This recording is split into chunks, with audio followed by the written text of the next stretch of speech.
Sir, राष्ट्रवादीच्या चिन्हाबद्दल मागे 2 दिवसांपूर्वी सुनावणी झाली होती आणि त्याच्यातले काही निरीक्षणं तुम्ही नक्कीच बघितली असतील. काय वाटतं आज या सुनावणीत पुढचा टप्पा कसा असेल? आता कसं आहे की आपल्याकडे अप्रत्यक्ष लोकशाही असल्यामुळे आपण निवडून देतो लोकांना आणि त्यामुळे राजकीय पक्ष या गोष्टीला आपल्या लोकशाहीमध्ये फार महत्त्व आहे. आणि त्यामुळे अँटी डिफेक्शन लॉ जो केला आहे 85 साली, एक स्पीकरचा रोल 2, सुप्रीम कोर्टाचा रोल 3, या सगळ्यांचा किंवा इलेक्शन कमिशन सगळ्याचा एकत्रित अभ्यास करावा लागतो. आता सुप्रीम कोर्टाने एक गोष्ट क्लिअर केली नाही आहे परवा, जी त्यांनी करायला पाहिजे होती असं माझं व्यक्तिगत मत आहे, की 2/3 लोक एकाच वेळी बाहेर जायला पाहिजेत. 2-2, 3-3, 4-4, 6 महिन्यात गेले तर नाही चालणार. आणि त्यांनी दुसऱ्या पक्षात मर्जर करायला पाहिजे. हे जर का गृहीत धरलं तर 16 लोक पहिले जे शिवसेनेचे गेले ते आणि आत्ता 9 लोक जे गेले ते हे डिस्क्वालिफाय होतात. परंतु सुप्रीम कोर्टाने तसा निर्णय दिलेला नाही, ओमिशन आहे ते झालेलं. आणि दुसरी गोष्ट अशी की शिवसेनेच्या बाबतीत इलेक्शन कमिशननी फक्त निवडून आलेल्या लोकांचा विचार केला. त्याच्यानंतर सुप्रीम कोर्टाचा निकाल लागला आहे आणि तो 5 जजेसनी एकमताने दिला आहे. आणि त्यांनी असं सांगितलं आहे की पक्ष कोणाचाही ठरवायचा असेल तर 3 गोष्टींचा विचार करावा लागेल. 1, संघटनेमध्ये प्राबल्य कोणाचं आहे. 2, घटनेप्रमाणे कारभार चालला आहे का, त्या पक्षाची जी घटना जी रजिस्टर्ड असेल इलेक्शन कमिशनकडे त्याप्रमाणे कारभार चालला आहे का. 2, आणि निवडून आलेल्या सदस्यांमध्ये बहुमत कोणाचं आहे. 3. त्यामुळे आता जो निर्णय इलेक्शन कमिशन देईल तो शिवसेनेसारखा असेलच असं नाही. कारण सुप्रीम कोर्टाने जे सांगितलं आहे that is absolutely binding on all organisations in India. Supreme court is the final interpreter of the Indian constitution. आणि त्यामुळे आत्ताचा निर्णय कसा लागेल हे सगळे पुरावे एकत्रितरित्या इलेक्शन कमिशननी पाहिले की ते ठरवतील. एक दुर्दैव आपल्याकडे एवढंच आहे की ते सगळे IAS ऑफिसर असतात, त्याच्यामध्ये सुप्रीम कोर्टाचा जज होईल पात्रता असलेली व्यक्ती नसते. आणि त्यामुळे कायद्याच्या सटलिटीज काही वेळा इलेक्शन कमिशनला कळत नाहीत.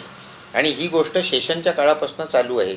सेशनसुद्धा 1-2दा चुकले होते आणि सुप्रीम कोर्टाने मग त्यांना करेक्ट केलं होतं. सर, दुसऱ्या बाजूला शरद पवार गटाकडनं म्हणजेच जयंत पाटलांकडनं असा दावा करण्यात आला आहे की राष्ट्रवादीचे मूळ अध्यक्षच शरद पवार असल्यामुळे जे चिन्ह आहे आणि जे नाव आहे ते मूळ राष्ट्रवादीकडेच म्हणजे शरद पवार गटाकडे राहील असा त्यांचा दावा आहे.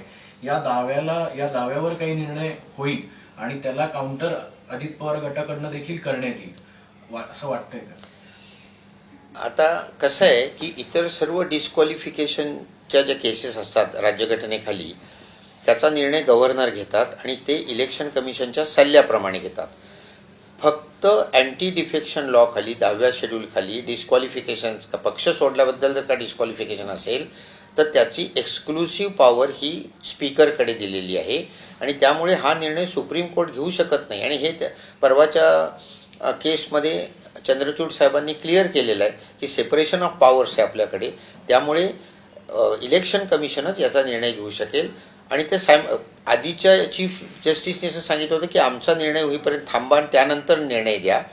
पण चंद्रचूड साहेबांनी असं सांगितलं तशी गरज नाही, तुमचा निर्णय तुम्ही द्या, आमचा निर्णय आम्ही देतो.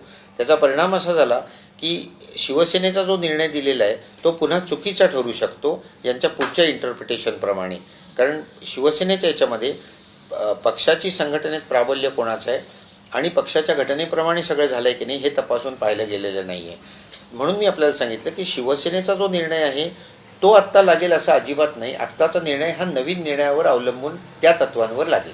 सर, ज्याप्रमाणे युक्तिवाद झालेल्या पहिल्या सुनावणीमध्ये ते पाहता आज निर्णय होईल का असं वाटते का? एकूणच निर्णय आज होईल अशी अजिबात शक्यता नाही आणि तसा होऊ पण नाही. कारण दोन्ही बाजूची बाजू ऐकून घेतल्यावर त्याच्यावर they have to apply their mind. व्यवस्थित विचार करून कोणाच्या बाजूने निर्णय द्यायचा तर व्यवस्थित विचार करून ताबडतोब निर्णय नाही देता येणार. इतकी सोपी गोष्ट नाही आहे ही.